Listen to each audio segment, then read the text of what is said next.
Republicans right now and for months have been in a cold sweat anticipating the possibility that massive stars, international global stars like Taylor Swift could end up endorsing Kamala Harris. And the headlines are everywhere, just a sampling of them.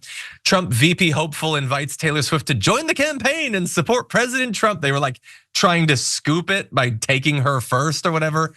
Trump whined to House Republicans about the possible endorsement as far back as when Biden was still in the race, saying, why would she endorse this dope? Well, no, the question is, why would she endorse this dope over you? And there's great responses, I think, great answers to that question. A Fox host warned Taylor Swift, that was Harris Faulkner, by the way, don't wade into politics, just perform. Straight news anchor Harris Faulkner telling her, don't endorse anyone. And Benny Johnson has been saying that Taylor Swift is a psyop to elect Joe Biden. Remember, they convinced conservatives that the Super Bowl had been rigged so that Taylor Swift would become more famous, so her endorsement of Biden would be more powerful.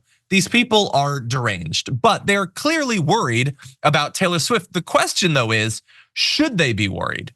When celebrities do these sorts of endorsements or whatever, let's say they perform at the DNC, they do events, does it actually matter? Well, there is actually some research into this. Harvard University's Ash Center for Democratic Governance and Institutions did a study, and that showed that, quote, rigorous evidence that celebrity voices are incredibly powerful in promoting civic engagement and altering polling numbers. It was summarized in this ABC News headline as saying celebrities do have an impact on elections. And I would not have expected this. I would have thought, there's so many things, so many endorsements that it kind of just gets lost in the wash, but that's not the case. And the study's author had this to say about what they found. Right now, young voters have relatively low levels of trust in a lot of leaders and institutions, including traditional news media, but celebrities are often a rare exception. And she goes on to say that the lack of motivation and mobilization is one of the main reasons behind the ranking, and celebrities could be key in addressing the lack of participation. There she's referencing the fact that America is one of the worst ranking in terms of civic engagement and voting participation. But celebrities can help to mobilize people who are at a very low likelihood of voting. And she went on to say voting should be the trendy, cool thing to do. And the study shows there is evidence that when people feel this way about voting, they participate. What the study finds is that sharing information that allows people to take action, like a registration link, can have the most impact. And we already know this specifically for Taylor Swift, because in 2018, she encouraged her fans to register to vote. And about 250,000 registrants happened just in the next 3 days. Kylie Jenner used Instagram to urge her followers to vote in the last election. And apparently there was like a 1,500% increase in traffic.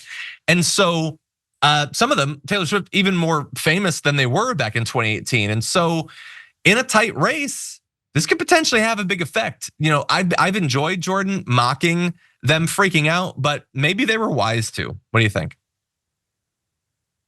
I think they're scared. They know that an endorsement like Taylor Swift could have huge implications. I don't know if Swift will actually endorse. Maybe she'll perform. Look at her past involvement though. It was posting a picture of her holding cookies. And then before that, I believe in 2018, like a day or two before, or no, I think after a special election or an election after the election and a Democrat lost, she said, well, I would have supported the Democrat. It's like, okay, that's not really helpful. Beyonce is also very cautious, although it is rumored she's going to perform at the DNC. Maybe she's going to be more involved this time, but history with her is in the Beto Ted Cruz election in 2018, 2 or 3 hours before the polls closed, she posted a picture of her wearing a Beto hat. Okay, thank you, I guess, but pretty late in the game to get involved. So these people are very cautious. They know their base consists of people of all political persuasions. They don't want to alienate anyone. It's a numbers game for them. It's all about filling auditoriums, getting album sales if you still buy albums, or streams.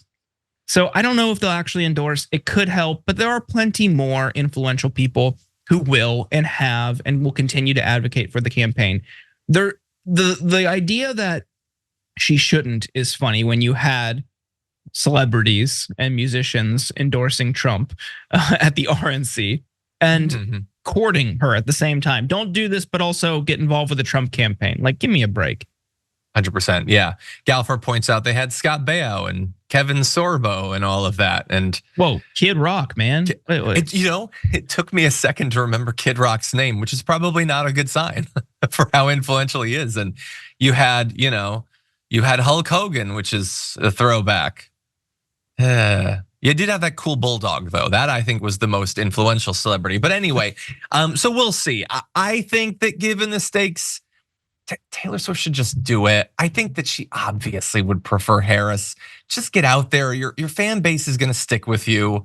And it's not like you have to worry about not selling out stadiums. You're going to sell out for the rest of your life. So just do the endorsement if that's what you really feel. I would love to see Beyonce at the DNC. That would be cool, I think. It's no Kid Rock, but it's something. And so it's good to know that it could potentially have an effect. We'll see if it does though.